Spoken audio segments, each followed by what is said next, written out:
সূরা আশ-শুআরা। রহমান রহিম আল্লাহ তাআলার নামে। তাসিন মিম। এ হচ্ছে সুস্পষ্ট গ্রন্থের কতিপয় আয়াত। হে নবী, মনে হচ্ছে তুমি তোমার জীবনটাই ধ্বংস করে দেবে। কেন তারা ঈমান আনছে না সে দুঃখে। অথচ আমি চাইলে এদের উপর আসমান থেকে এমন একটি নিদর্শন নাজিল করতে পারি যা দেখে তাদের গর্দান তার দিকে ঝুঁকে পড়বে। যখনই দয়াময় আল্লাহ তাআলার কাছ থেকে এদের কাছে কোনো নতুন উপদেশ আসে, তখনই তারা তা থেকে মুখ ফিরিয়ে নেয়। এরা যেহেতু আল্লাহর আযাব অস্বীকার করেছে, তাই অচিরেই তাদের কাছে সে আযাবের প্রত্যক্ষ বিবরণ এসে হাজির হবে, যা নিয়ে তারা ঠাট্টা বিদ্রূপ করত। এরা কি জমিনের দিকে নজর করে দেখে না আমি কত কত ধরনের উৎকৃষ্ট জিনিসপত্র তাতে উৎপাদন করাই? নিশ্চয়ই এর মাঝে আমার সৃষ্টি কৌশলের নিদর্শন ছড়িয়ে আছে, কিন্তু তাদের অধিকাংশ মানুষ তা বিশ্বাসই করে না। তোমার মালিক অবশ্যই পরাক্রমশালী ও পরম দয়ালু। হে নবী, তুমি তাদের সে সময়কার কাহিনী শোনাও যখন তোমার মালিক মূসাকে ডাকলেন ইসলামের দাওয়াত নিয়ে, যেন জালেম জাতির কাছে যায় যেন ফেরাউনের জাতির লোকদের কাছে। তারা কি আমার ক্রোধকে ভয় করে না? সে বলল, হে আমার মালিক, আমি আশঙ্কা করছি তারা আমাকে মিথ্যা সাব্যস্ত করবে। তাছাড়া আমার হৃদয় সংকীর্ণ হয়ে আসছে, আমার জিহ্বা ভালো করে কথা বলতে পারে না। এমত অবস্থায় আমার সাহায্যের জন্য তুমি হারুনের কাছে নবুয়ত পাঠাও। তাছাড়া আমার উপর তাদের আগে থেকেই একটা অপরাধের অভিযোগ আছে, তাই আমি ভয় করছি এখন তারা সে অভিযোগে আমাকে মেরেই ফেলবে। আল্লাহ তাআলা বললেন, না, তা কখনো হবে না। আমার আয়াত নিয়ে তোমরা উভয়ই তার কাছে যাও, আমি তো তোমাদের সাথেই আছি, আমি সবকিছু শুনতে পাই। তোমরা দুজন যাও ফেরাউনের কাছে, অতঃপর তোমরা তাকে বলো, আমরা সৃষ্টিকুলের মালিক আল্লাহ তাআলার প্রেরিত রাসূল, তুমি বনী ইসরাইলদের আমাদের সাথে যেতে দাও। ফেরাউন এসব শুনে বলল, হে মূসা, আমি কি তোমাকে আমাদের তত্ত্বাবধানে রেখে লালন পালন করিনি? তুমি কি জীবনের বেশ কয়েকটি বছর আমাদের মধ্যে অতিবাহিত করনি? তখন তোমরা যা কিছু করার ছিল তা তুমি ঠিক মতোই করেছ। তুমি তো দেখছি ভারী অকৃতজ্ঞ মানুষ। বলল, হ্যাঁ, আমি তখন সে কাজটি একান্ত না জানা অবস্থায় করে ফেলেছি। অতঃপর যখন আমি তোমাদের কাছ থেকে প্রতিশোধের ব্যাপারে ভয় পেয়ে গেলাম, তখন আমি তোমাদের এখান থেকে পালিয়ে গেলাম। তারপর আমার মালিক আমাকে বিশেষ জ্ঞান দান করলেন এবং আমাকে রসুলদের দলে শামিল করলেন। আর তুমি তোমার রাজ পরিবারের সে অনুগ্রহ যার বোঝা তুমি আজ আমার উপর রাখার প্রয়াস পেলে, তার মূল কারণ এটাই ছিল যে তুমি বনী ইসরায়েলদের নিজের গোলাম বানিয়ে রেখেছিলে। ফেরাউন বলল, সৃষ্টিকুলের মালিক আবার কে? বলল, তিনি হচ্ছেন আসমান সমূহ ও জমিনের এবং এ উভয়ের মধ্যবর্তী স্থানে যা কিছু আছে তার সব কিছুর মালিক। কত ভালো হতো যদি তোমরা বিশ্বাস করতে। ফেরাউন তার আশেপাশে যারা বসা ছিল তাদের বলল, তোমরা কি শুনছ মূসা কি বলছে? সে বলল, তিনি তোমাদের মালিক এবং তোমাদের পূর্বপুরুষদেরও মালিক। ফেরাউন তার দলবলকে বলল, তোমাদের কাছে পাঠানো তোমাদের রসুল হচ্ছে আসলেই এক বদ্ধ পাগল। সে বলল, তিনি পূর্ব পশ্চিম উভয় দিকের মালিক, আরো মালিক এদের উভয়ের মাঝখানে যা কিছু আছে সে সব কিছুরও। কত ভালো হতো যদি তোমরা অনুধাবন করতে। সে বলল, হে মূসা, যদি তুমি আমাকে বাদ দিয়ে অন্য কাউকে মাবুদ হিসেবে গ্রহণ করো, তাহলে আমি অবশ্যই তোমাকে জেলে ভরব। সে বলল, আমি যদি তোমার সামনে নবুয়তের সুস্পষ্ট কোনো দলিল প্রমাণ হাজির করি, তবুও কি তুমি এমনটি করবে? সে বলল, যাও নিয়ে এসো সে দলিল প্রমাণ, যদি তুমি তোমার দাবিতে সত্যবাদী হও। অতঃপর সে তার লাঠি জমিনে নিক্ষেপ করল, তৎক্ষণাৎ তা একটি দৃশ্যমান অজগর হয়ে গেল। দ্বিতীয় নিদর্শন হিসেবে সে বগল থেকে তার হাত বের করল, সাথে সাথেই তা দর্শকদের সামনে চমকাতে লাগল। ফেরাউন তার আশেপাশে উপবিষ্ট দরবারের বড় আমলাদের বলল, হে তো দেখছি আসলে একজন সুদক্ষ জাদুকর। সে তার জাদুর শক্তি দিয়ে তোমাদের দেশ থেকে তোমাদেরই বের করে দিতে চায়। বলো, এখন তোমরা আমাকে এ ব্যাপারে কি পরামর্শ দেবে? তারা বলল, আমাদের মতে তুমি তাকেও তার ভাইকে কয়েকদিনের অবকাশ দাও এবং এ সুযোগে তুমি শহরে বন্দরে জাদুকরদের নিয়ে আসার ফরমান দিয়ে সংগ্রাহকদের পাঠিয়ে দাও। তাদের বলে দাও তারা যেন প্রতিটি সুদক্ষ জাদুকরকে তোমার সামনে এনে হাজির করে। অতঃপর একটি নির্দিষ্ট দিনে একটি নির্দিষ্ট সময়ে দেশের সব জাদুকরদের একত্রিত করা হল। সাধারণ মানুষদের জন্যও শাহী ফরমান জারি করে বলা হল তারাও যেন সেখানে একত্রিত হয়। এ আশা নিয়ে আজ সবাই আসবে যে যদি জাদুকররা আজ বিজয়ী হয় তাহলে আমরা মুসাকে বাদ দিয়ে তাদের অনুসরণ করতে পারব। তারা ফেরাউনের সামনে এসে বলল, আমরা যদি আজ জয়লাভ করি তাহলে আমাদের জন্য পর্যাপ্ত পুরস্কার থাকবে তো? সে বলল, হ্যাঁ, তা তো অবশ্যই। তেমন অবস্থায় তোমরাই তো হবে আমার ঘনিষ্ঠ জন। মোকাবেলা শুরু হয়ে গেলে মুসা তাদের বলল, হ্যাঁ, তোমরাই আগে নিক্ষেপ করো যা কিছু তোমাদের কাছে নিক্ষেপ করার আছে। অতঃপর তারা তাদের রশি ও লাঠি মাটিতে ফেলল এবং তারা বলল, ফেরাউনের ইজ্জতের কসম, আজ অবশ্যই আমরা বিজয়ী হব। তারপর মুসা তার হাতের লাঠি জমিনে নিক্ষেপ করল। সহসা তা এক বিশাল অজগর হয়ে তাদের জাদুর অলীক সৃষ্টিগুলোকে গ্রাস করতে লাগল। অতঃপর ঘটনার আকস্মিকতা জাদুকরদের সাজদা অবনত করে দিল।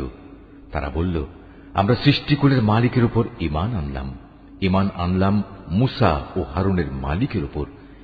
এতে ক্রোধান্বিত হয়ে সে ফেরাউন বলল, এ কি, আমি তোমাদের কোন রকম অনুমতি দেওয়ার আগেই তোমরা তার মালিকের উপর ঈমান এনে ফেললে? আমি বুঝতে পারছি, আসলে এ হচ্ছে তোমাদের সবচেয়ে বড় গুরু। এই তোমাদের সবাইকে জাদু শিক্ষা দিয়েছে। অতি সত্বর তোমরা তোমাদের অবস্থা জানতে পারবে। আমি তোমাদের হাত ও পা বিপরীত দিক থেকে কেটে দেব। অতঃপর আমি তোমাদের সবাইকে একে একে শুলে চড়াবো। তারা বলল, এতে আমাদের কোনো ক্ষতি নেই। তুমি যাই করো, আমরা তো একদিন আমাদের মালিকের কাছেই ফিরে যাব। আমরা আশা করব সেদিন আমাদের মালিক আমাদের জাদু সংক্রান্ত এসব গুনাহখাতা মাফ করে দেবেন, কেননা আমরাই এ দলের মাঝে সবার আগে ঈমান এনেছি। রুকু 4। অতঃপর আমি মুসার কাছে ওহী পাঠিয়ে বললাম, রাত থাকতে থাকতেই তুমি আমার বান্দাদের নিয়ে এ জনপদ থেকে বেরিয়ে যাও। সাবধান থেকো, ফেরাউনের পক্ষ থেকে তোমাদের অবশ্যই অনুসরণ করা হবে। ইতিমধ্যে ফেরাউন সৈন্য জড়ো করার জন্য শহরে বন্দরে সংগ্রাহক পাঠিয়ে দিল। সে বলল, এরা তো হচ্ছে একটি ক্ষুদ্র দল মাত্র। এরা আমাদের অনেক ক্রোধের উদ্রেক ঘটিয়েছে, অথচ এদের মোকাবেলায় আমরা হচ্ছে একটি সম্মিলিত সেনাবাহিনী। আমি ধীরে ধীরে এবার তাদের উদ্যানমালা ও ঝর্ণাধারাসমূহ থেকে বের করে আনলাম তাদের সঞ্চিত ধনভাণ্ডার ও সুরম্য প্রাসাদ সমূহ থেকে। এভাবেই ঘটনাটা সংঘটিত হল। আমি বনী ইসরায়েলদের ফেরাউন ও তাদের লোকজনদের ফেলে আসা জিনিসপত্রের মালিক বানিয়ে দিলাম। তারা সূর্যোদয়ের প্রাক্কালেই তাদের পশ্চাৎ ধাবন করল। এক পর্যায়ে যখন একদল আরেক দলকে দেখে ফেলল, তখন মুসার সাথীরা বলে উঠল, আমরা বুঝি এখনই ধরা পড়ে যাব। সে বলল, না, কিছুতেই নয়। আমার সাথে অবশ্যই আমার মালিক রয়েছেন। তিনি আমাকে এই সংকট থেকে বেরিয়ে যাবার একটা পথ অবশ্যই বাতলে দেবেন।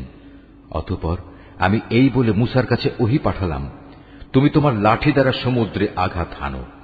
মুসা তার লাঠি সমুদ্রে ফেলার পর তা ফেটে দুভাগ হয়ে গেল এবং এর প্রতিটি ভাগ এত বড় ছিল যেমন উঁচু উঁচু একটা পাহাড়।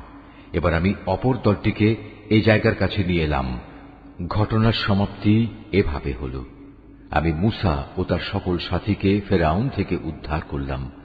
অতঃপর আমি অপর দলটিকে সাগরে ডুবিয়ে দিলাম। অবশ্যই এ ঘটনার মাঝে শিক্ষার নিদর্শন আছে, কিন্তু তাদের অধিকাংশ মানুষ তো আল্লাহ তাআলার উপর ঈমানই আনে না। তোমার মালিক অবশ্যই পরাক্রমশালী ও পরম দয়ালু। হে নবী, তুমি ওদের কাছে ইব্রাহিমের ঘটনাও বর্ণনা করো, যখন সে তার পিতা ও তার জাতির লোকদের এ মর্মে জিজ্ঞেস করেছিল, তোমরা সবাই কার ইবাদত করো? তারা বলল, হ্যাঁ, আমরা মূর্তির ইবাদত করি।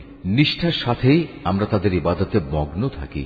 সে বলল, বলতো, তোমরা যখন তাদের ডাকো, তারা কি তোমাদের কোনো কথা শুনতে পায়?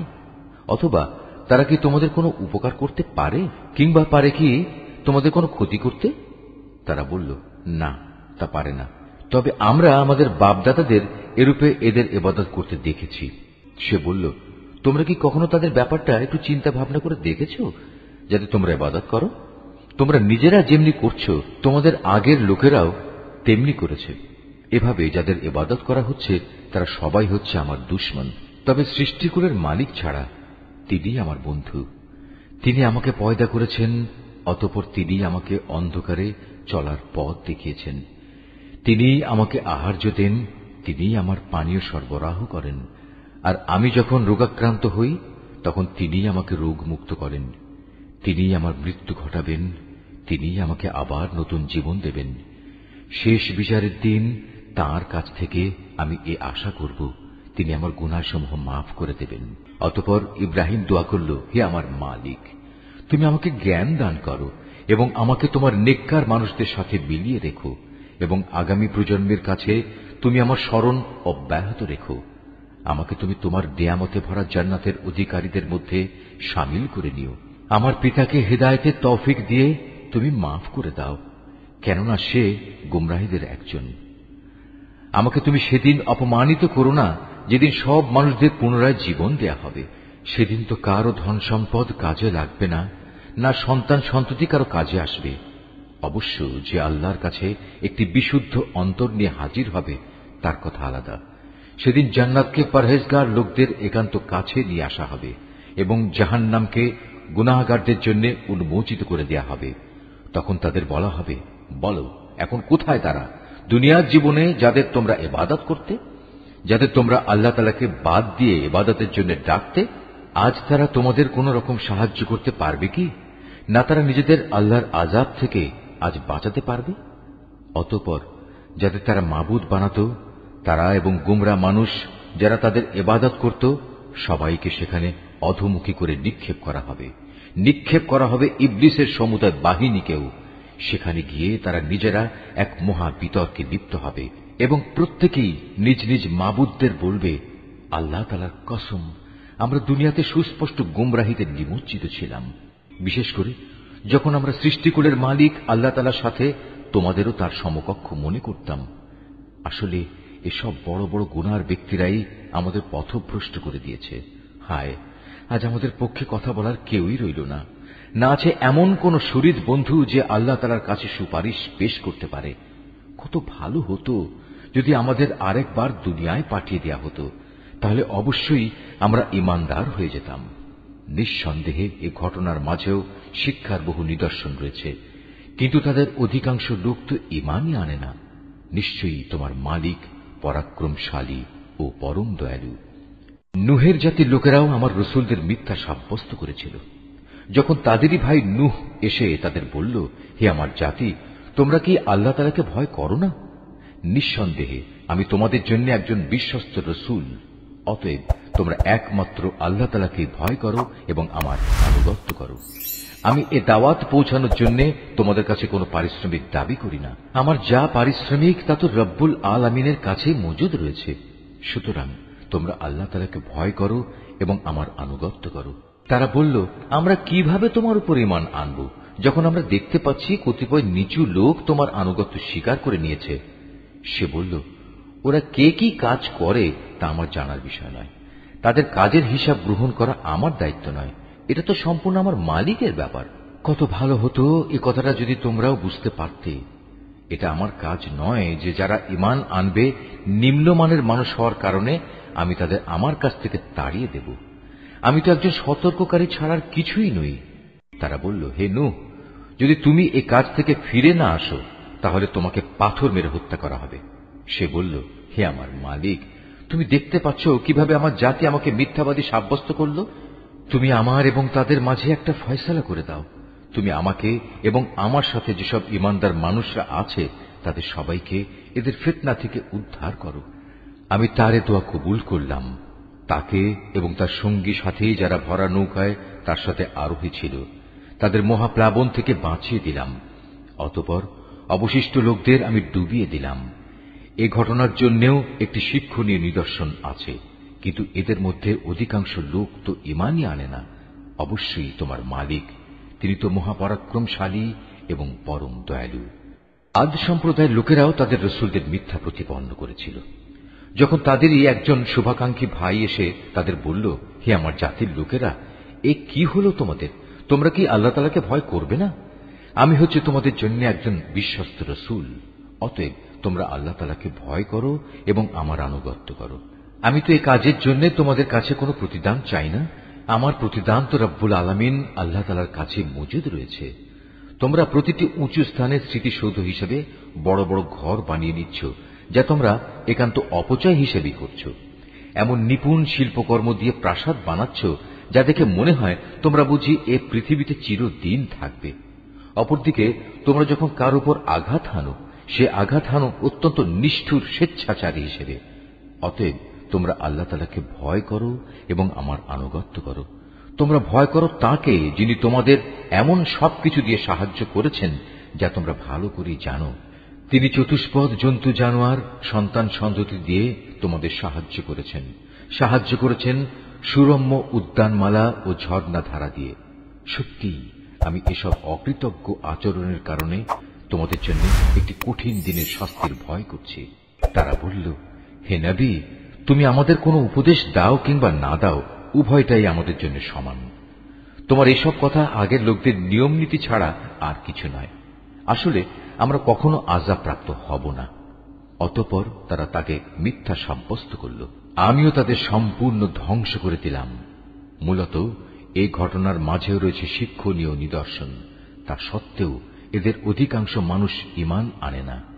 নিশ্চয়ই তোমার মালিক পরাক্রমশালী, পরম দয়ালু। এভাবে সামুদ জাতীয় তাদের রসুলদের মিথ্যা প্রতিপন্ন করেছিল।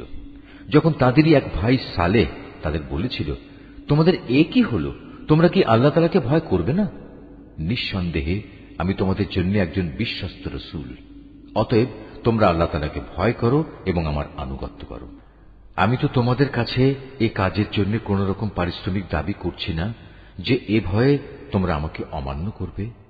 আমার যা কিছু পারিশ্রমিক তা তো সৃষ্টিকুলের মালিক আল্লাহর কাছে মজুদ রয়েছে। তোমরা কি ধরেই নিয়েছ এ দুনিয়ার মাঝে যা কিছু ভোগের উপকরণ রয়েছে তার মধ্যে নিরাপদে বাস করার জন্য তোমাদের এমনি ছেড়ে দেয়া হবে?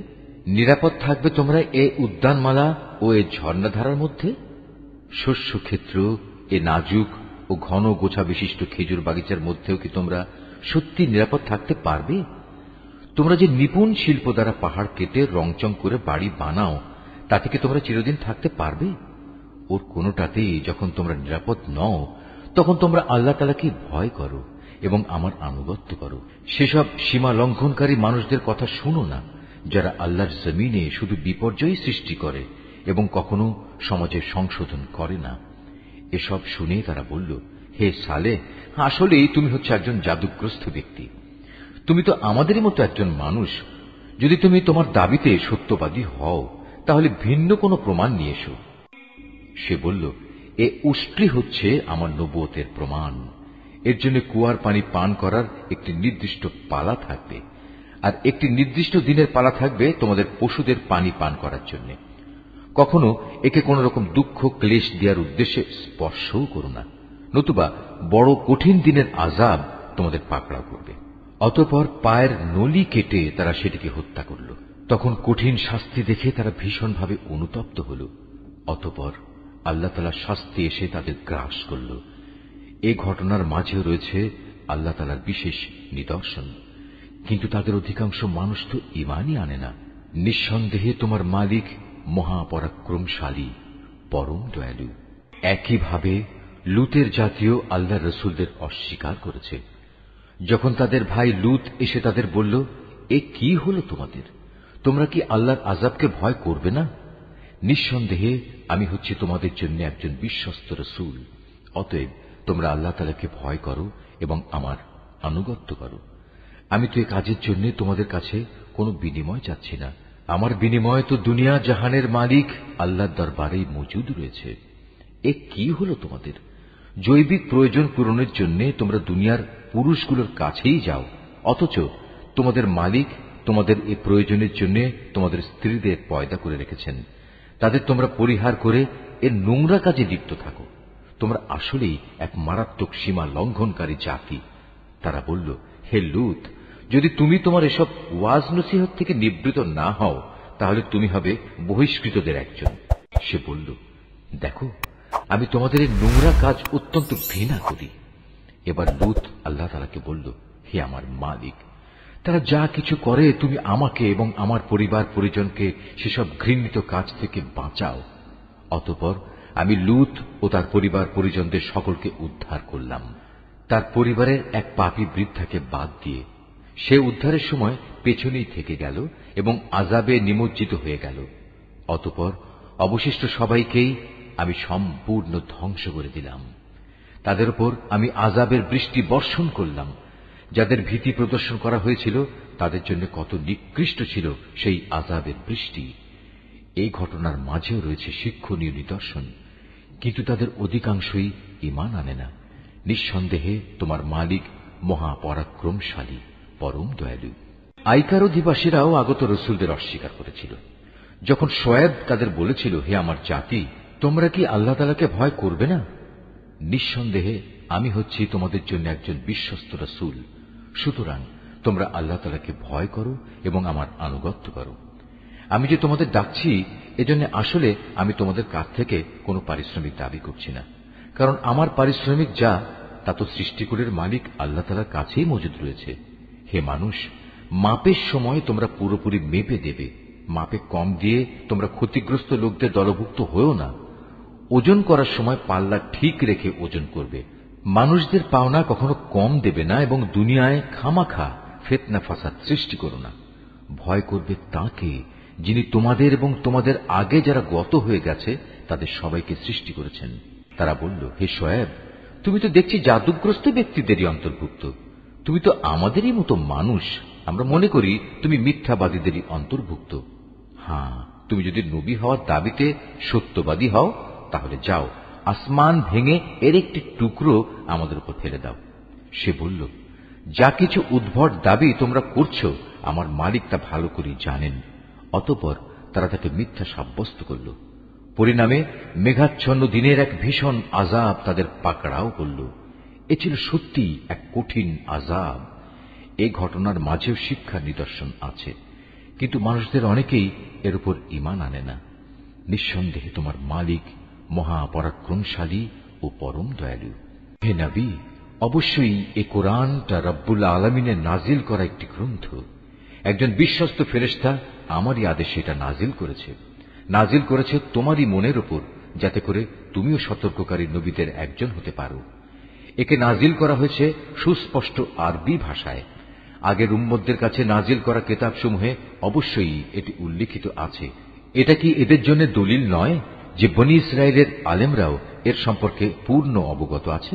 যদি আমি এ কোরআনকে আরবির বদলে অন্য কোন অনারবের ওপর তার ভাষায় নাজিল করতাম, তারপর সে অনারব ব্যক্তি তাদের কাছে এসে এটা কিতাব পাঠ করত, অতঃপর ভাষাগত অজুহাত তুলে এর উপর তারা মোটেই ঈমান আনত না। এভাবেই আমি এ বিষয়টি নাফরমান অপরাধীদের অন্তরে প্রবেশ করিয়ে দিয়েছি। তারা কখনো এর উপর ঈমান আনবে না, যতক্ষণ না তারা কোনো কঠিন আযাব নিজেদের চোখে দেখতে পাবে। আর সে আযাব কিন্তু তাদের কাছে আসবে একান্ত আকস্মিকভাবেই, তারা কিছুই টের পাবে না। তখন তারা বলবে, আমাদের কি কিছু সময়ের জন্য অবকাশ দেয়া হবে না? অথচ সে লোকগুলোই একসময় আযাব ত্বরান্বিত করতে চেয়েছিল। তুমি এ বিষয়টা চিন্তা করে দেখেছ কি? যদি আমি তাদের অনেক দিন ধরে পার্থিব ভোগবিলাস ভোগ করতেও দেই, তারপর যে আযাব সম্পর্কে তাদের ওয়াদা করা হয়েছিল তা যদি সত্যি তাদের কাছে এসে পড়ে, তাহলে এই যে বৈষয়িক বিলাস তারা ভোগ করছিল তা সব কি কোনো কাজে লাগবে? আমি কাফেরদের কোন জনপদকেই ধ্বংস করিনি যার জন্য পূর্বেই কোন সতর্ককারী নবী পাঠানো হয়নি। তা হচ্ছে সুস্পষ্ট উপদেশ। আর আমি তো জালেম নই যে সতর্ক না করেই তাদের ধ্বংস করে দেব। এ কোরআন কোন শয়তান নাজিল করেনি। ওরা এ কাজের যোগ্যও নয়, না তারা তেমন কোনো ক্ষমতা রাখে। তাদের তো ওহী শোনা থেকেও বঞ্চিত রাখা হয়েছে। অতএব তুমি কখনো আল্লাহ তাআলার সাথে অন্য কোন মাবুদকে ডেকো না, নতুবা তুমিও শাস্তিযোগ্য হয়ে পড়বে। হে নবী, তুমি তোমার নিকটতম আত্মীয় স্বজনদের আল্লাহ তাআলার আযাব থেকে ভয় দেখাও। যে ব্যক্তি ঈমান নিয়ে তোমার অনুবর্তন করবে, তুমি তার প্রতি স্নেহের আচরণ করো। আবার যদি কেউ তোমার সাথে নাফরমানি করে, তাহলে তুমি তাকে বলে দাও, তোমরা আল্লাহ তাআলার সাথে যে আচরণ করছো তার পরিণামের জন্য আমি কিন্তু মোটেই দায়ী নই। তাদের অবাধ্য আচরণে তুমি মনক্ষুণ্ণ হইও না, তুমি বরং সর্বোচ্চ পরাক্রমশালী ও দয়ালু আল্লাহ তাআলার উপরই ভরসা করো, যিনি তোমাকে দেখতে থাকেন যখন তুমি নামাজে দাঁড়াও, এবং সিজদাকারীদের মাঝে তোমার ওঠা বসাও তিনি দেখেন। অবশ্যই তিনি সব কিছু শোনেন, সব কিছু জানেন। হে নবী, আমি কি তোমাকে বলে দেব শয়তান কার উপর সাওয়ার হয়? শয়তান তো সাওয়ার হয় প্রতিটি ঘোর মিথ্যাবাদী ও পাপী মানুষদের উপর। ওরা শয়তানের কথা শোনার জন্য কান পেতে থাকে, আর তাদের অধিকাংশই হচ্ছে নিরেট মিথ্যাবাদী। আমার নবী কবি নয়, কবিরা তো অধিকাংশই পথভ্রষ্ট হয়, কবিদের অনুসরণ করে আরো কতিপয় গোমরা ব্যক্তি। তুমি কি দেখতে পাও না, ওরা কল্পনার হাওয়ায় চড়ে প্রতিটি ময়দানে উদ্ভ্রান্তের মতো ঘুরে বেড়াচ্ছে। এরা এমন কথা অন্যদের বলে যা তারা নিজেরা করে না। তবে যারা আল্লাহর উপর ঈমান আনে ও সেই অনুযায়ী নেক কাজ করে এবং বেশি করে আল্লাহ তাআলাকে স্মরণ করে, তাদের কথা আলাদা। তাদের উপর জুলুম করার পরেই কেবল তারা আত্মরক্ষামূলক প্রতিশোধ গ্রহণ করে। আর জুলুম যারা করে তারা অচিরেই জানতে পারবে তাদের একদিন কোথায় ফিরে যেতে হবে।